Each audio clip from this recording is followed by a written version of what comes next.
Tonight, the search for Jordan Manny Collins Jr. is over, but there are still many unanswered questions about his death. After weeks of searching, the 16-year-old's body was found Saturday in the Elk River landfill. I assure you it's a sobering experience to work in a landfill like that, only to discover someone else's child. The teen last seen in Columbia Heights had been missing since May 8th. His great-grandmother was one of the last people to see him alive.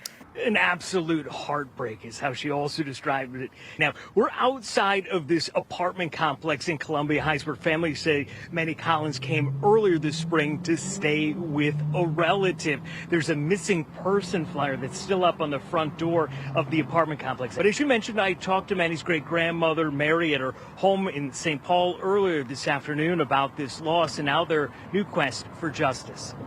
I miss him and I love him, but I know he's not coming back, and it hurts real bad, real bad. Mary Berry told me she was one of the last people to see Manny when the 16-year-old left her home in May to come visit a relative in Columbia Heights.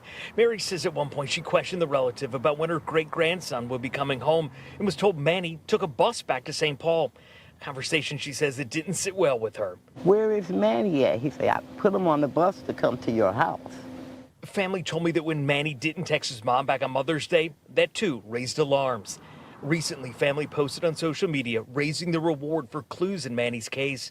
Heartbreak for the family came over the weekend when Manny's body was found in an Elk River landfill after police say they got a tip that led them there. Mary told me that Manny always called her Gigi since she was his great-grandma, something she'll miss hearing. And I'm gonna miss that. Oh, Lord. I've been praying all day, every day.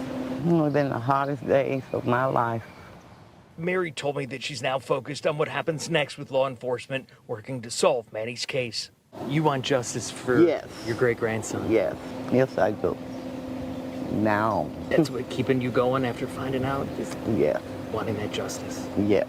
So law enforcement had a news conference earlier this morning where they revealed more about their case.